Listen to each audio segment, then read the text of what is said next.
Hey, our first guest tonight quarterbacked the Cougars between 2009 and 2012. He threw for over 4,000 yards, rushed for 858, combined for 41 touchdowns, 35 passing, and 6 rushing. It's our pleasure to welcome Riley Nelson back to the Wise Guys, one of our favorites. He played with a broken back, broken ribs, a broken knee, a broken arm, a broken head. He played with it all. But he just kept playing. And Riley, Cougars are 5-0, ranked 17th in the country. What do you think about all that?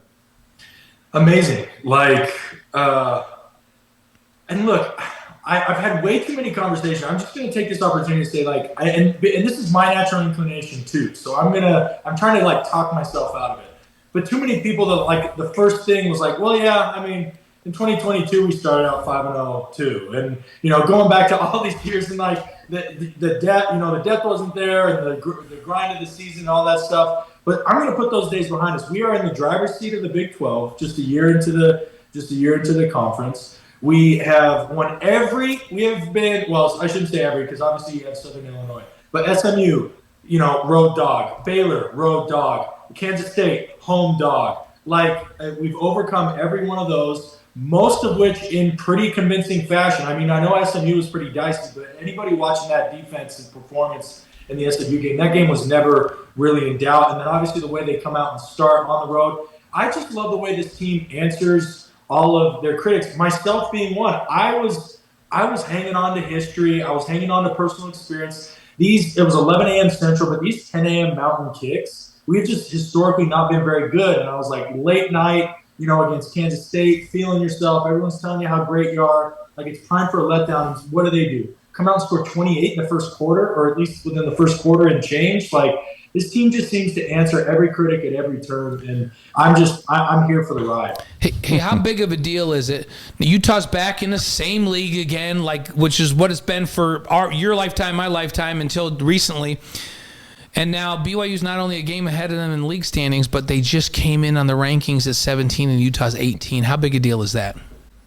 It's a huge deal because no longer there have been times when BYU's been ranked ahead of Utah and they've kind of been jockeying for position in the rankings, but then all of a sudden you go, well, the Pac-12 schedule and the da-da-da, and it's the independent, now it's it takes a lot of the excuses and a lot of the materials out of the paper arguments. Obviously, it's all going to be settled on the field on November 9th, but it does feel good after Utah having made the jump to the Pac-12 and for so long trying to argue the merits of independence and the win against win and trying to find common opponents. It's now awesome because hey, bro, we're in the same conference. You line up against the exact same teams we line up against.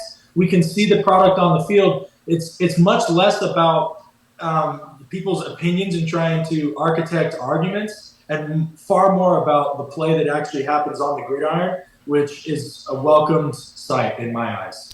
So Riley, what do you like about this BYU team? Is it the resilience? Is it the surprise factor? Is it a Jay Hill second year in the defense? What is it? It's exactly what you said. I said on all the preseason media and kind of coming out, it's just if BYU can just get a pass rush, I can die a happy fan.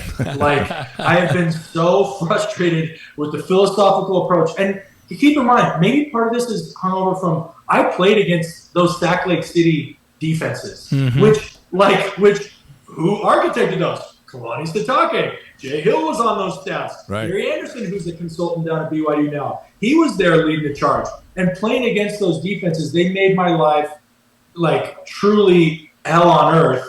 And then we see some of those guys come over, maybe one or two of them, and it doesn't look right. But then they implement Jay Hill. They give him a year to get his bearings, bring in some of his players, develop some of the talent in-house. And we are now causing problems for defenses. We're no longer bending, trying not to break. We're no longer catching the offense. We're no longer playing the odds that teams can't sustain long drives. The defense is taking the assertion. They're taking the fight too. And the other reason why I think I like that is not just because I played against those Utah offenses, but I played under Bronco Mendenhall, who that was his too. As a defense, we take the fight. Our defense can be offense. Maybe not necessarily directly in defensive touchdowns or things like that, but the way that we play can be an offensive strategy. And so that's my favorite thing about this team. It's probably the first thing I mentioned because it's also the biggest contrast from what we've seen in recent history. Former BYU quarterback Riley Nelson's on the Wise Guys, presented by Brady Plus, distributed by the Deseret News. Let's talk about the offensive side. Assess Jake Retzlaff's play so far.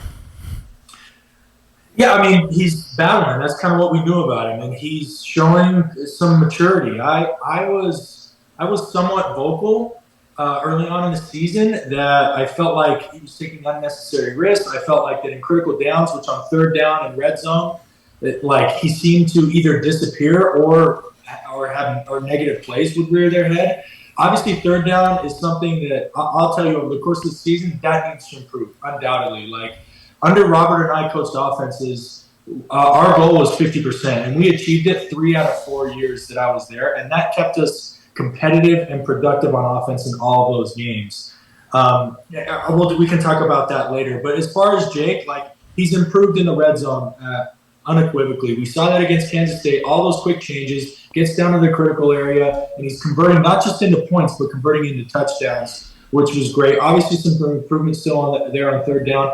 Listen, to me, not all turnovers are created equal. Some people talk about turnovers with a very broad brush. I do think some of those early turnovers, like against SMU and even in Southern Illinois, some of those were just bad. They were unnecessary. Like the turnovers of late, while they have been there, it's been him taking like calculated risks in spots that aren't as detrimental to the team. So I've loved his development. I've loved his fight.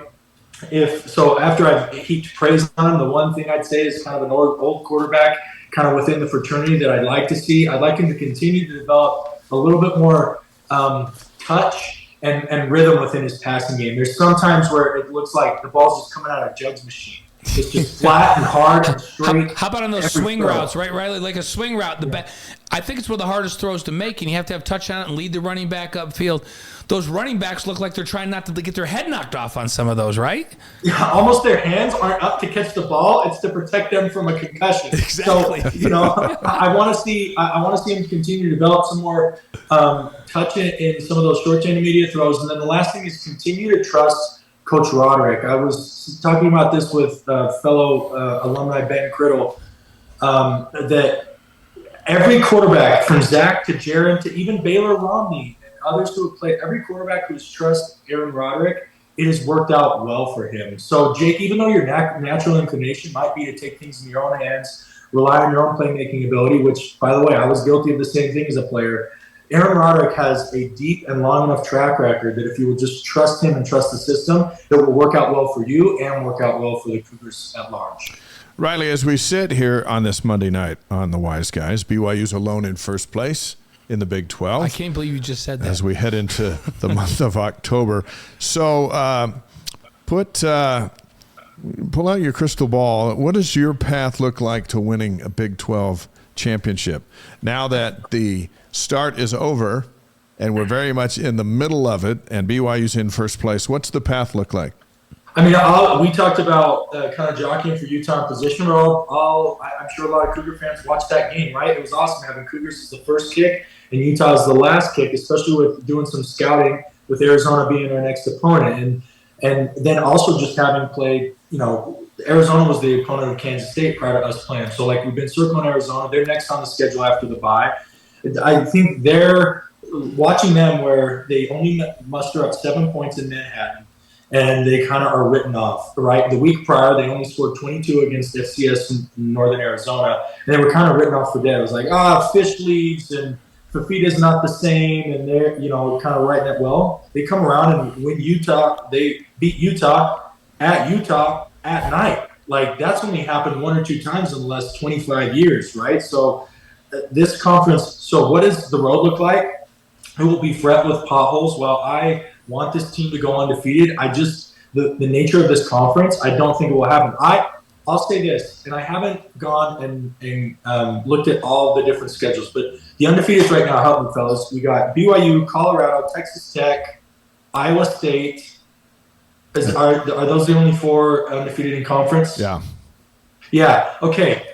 I mean, Iowa State's got to go on the road, I think, to both Oklahoma State and Kansas State. I don't think Colorado's got the gumption to do it, and I don't think Texas Tech does either. I think those guys, played a little bit off getting some of the weaker conference opponents earlier in their schedule. So I do not see anybody coming out of the Big 12 undefeated, which thank goodness for the 12-team playoff, because that doesn't mean anything. You can play your way in. Yeah. So, I think there's one, Arizona State, having to go down there late in the season, that they're going to be frisky, and they're sitting at 3-1. A lot of people wrote them off, kind of like they wrote off BYU.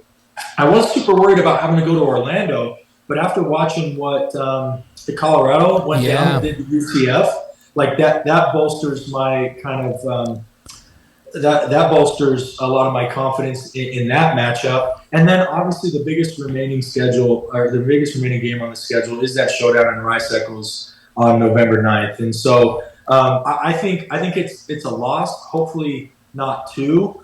And I just love this team's. Here's the thing. You think about the last time BYU was in Rice-Eccles Stadium, right? Kind of a young Zach Wilson, 20-7 going into the fourth quarter. Let the lead slip away, kind of in the witching hour. I just cannot fathom that happening with this 2024 team. I think they've got way more depth of diligence, toughness, perseverance, and then the other thing is just as the program, they are solid in all three phases. So anytime you got that, I like our chances to get in against anybody. So home games against Arizona, Oklahoma State, Kansas, and Houston, all winnable. Yeah. Earlier it might have been, hey, can they get one of those three? And then the road, UCF, Utah, and Arizona State, all vulnerable. If BYU holds serve at home, they're 9-3. Right, which is nobody predicted. And this Arizona game, Riley, it's an interesting one.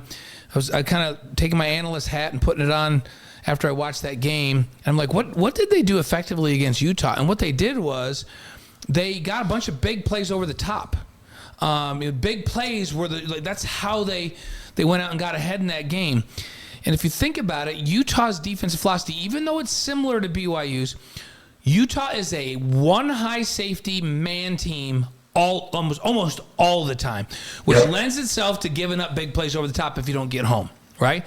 Yep. Where BYU, even though it has the same fundamentals, they play a lot more cover too. They even showed where they took the safeties and ran them to the thirds and the nickel to the middle of the field on that last pick. They'll even play some 3-deep man under, so they're a little more varied. And I'm just thinking, I think BYU's better, more versatile defensively to keep stuff in front of them than Utah. Am I crazy, or does that seem like a decent thought to you?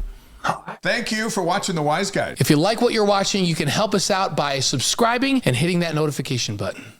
I think Utah's front this year, and I think it's maybe in their linebackers, I think that they feel vulnerable stopping a run with too high. Whereas BYU, along with Batty, look, I talked about pass rush. The sacks are obviously doing better, but we're not like lighting the world on fire. We're not having a Kyle Van Noy like performance. Right. By the way, props to my old teammate. That guy, man, he's still good. Doing in the NFL. But where Mangelston and Nelson and Batty and all the rest of the guys that rotate in on that front four are doing is like those guys never get moved out their stop. Their gap integrity in the run defense is awesome. And obviously we've got Glasgow and Kelly who are just downhill, physical, like meet you in the hole type linebackers. And then Taggart stuck his nose in there from a guy that I worried was like want to be a little bit off the ball and go, play more on the back end of the defense. He's been really effective. By the way, I have not seen any follow-up. Is he season ending? Do we know yet? Who, Taggart? Did that come out this morning? Yeah. No, he just had a stinger. He's fine. Oh, excellent. So, between the front seven that I just mentioned, you can keep too high and kind of play that shell and keep things in front of you. So credit to that defensive front for being so stout in the run that they don't feel that they have to invert a safety. As crazy as it sounds, at least it looks like to me on the field, Utah feels like they have, in order to effectively stop the run, they have to invert a safety down. And what a luxury it is that BYU, so far through 5 games and 0 losses, does not. That's beautiful. Yeah. Thrilled to have former BYU quarterback Riley Nelson on the Wise Guys. We're live on YouTube and Facebook and Twitch and wiseguys.com all over the world tonight. Riley, let's finish up with this one. Now that BYU's 5-0 and they got 2 weeks to think about being 5-0, we're talking about Cougar Nation, not the players. We're all going to just they already enjoy started this prepping thing. for Arizona today. They did. But the way it's set up, the top 2 teams in the Big 12 go to the Big 12 championship game in Arlington, and then the winner of that will go to the college football playoff. Now, a few weeks ago, the college football playoff felt like it was light years away for BYU. But really, you just got to be the top 2 teams in this league to get to the chance to actually win one game and go to the college football playoff. And sitting 2-0 and with the home schedule that BYU has and the way BYU plays at home, suddenly the option of getting to the Big 12 championship game is very much in play, and that's kind of fun to think about. So I was talking with a coworker today about the basketball team last year, right? Kind of somewhat analogous to this year's football team, and it like kind of came out of nowhere. No one really expected it. At this point in the season, you're kind of flirting, but no one was really serious about being a conference champ because you had Houston sitting there and you had Kansas sitting there, right? Well, on the football side of things, that was Texas and Oklahoma. Those guys are no longer in the conference. This is wide open, and as much as no true blue-blooded Cougar fan, as much as the rest of the media and everyone else wanted to make it a foregone conclusion that Utah was going to come in here and walk through the conference, obviously, as evidenced by last Saturday night, that is not the case. There is no one at the top. It is truly there for the taking. So it's a little bit of a cliche in sports, but BYU controls their own destiny. Now, you've got 2 weeks, and one thing we love to do at BYU is we love to hype ourselves, right? And as much as you try as a player to keep that out, it does seep in. But through 5 games, which is almost 50% of the season, this team has shown through all of their post-game press conferences, through the way that they've handled their business, night games, early games, road games, home games. I really do think that they have a level of maturity and resiliency that I think they've got a pretty good shot of. We can get as hyped as we want as Cougar Nation, and it's not necessarily going to seep into that locker room. They're going to continue to just go practice to practice, game to game, and handle business as best they can. So, I mean, I just said, I don't want to hedge anymore. I don't want to sandbag. So we're in control. I'm fully planning on BYU making an appearance, maybe not unblemished, but fully fighting and earning a spot into the Big 12 championship game. Why not? That's fun stuff. What does Kalani do? Because up to this point, Riley, we all know that BYU, by Vegas, by the ESPN FPI, completely disrespected. They were a 3.5 point underdog at Baylor. They were 4-0 for Pete's sakes, right?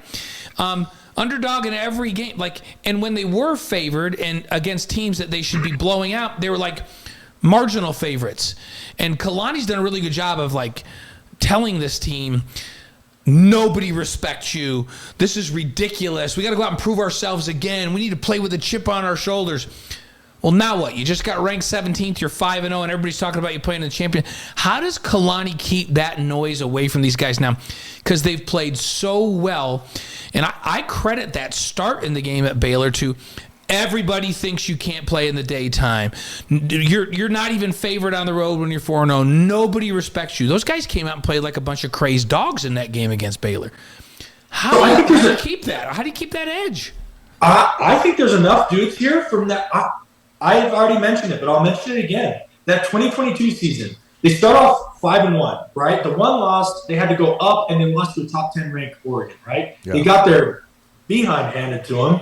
But they thought it was that. Then it comes, so they go up there and lose. They come home. I can't remember who they beat. And then the next week was Vegas at Notre Dame, right? So they're sitting 5-1, and Notre Dame was ranked, and BYU was ranked. It was in Vegas. It was in the Legion, all those things.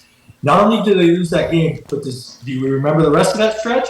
It was lost there. Then we come home, get Arkansas, I think, hangs a 50 burger on us. Yep. Then we go on. Then East Carolina beats us at home. And then we go on the road, and the final nail in that coffin was Liberty beat us by 24 points on the road to Liberty. And granted, it was Hugh Freeze, and you had some good players. But come on, BYU should never. So I think I would hope that's only 2 years ago.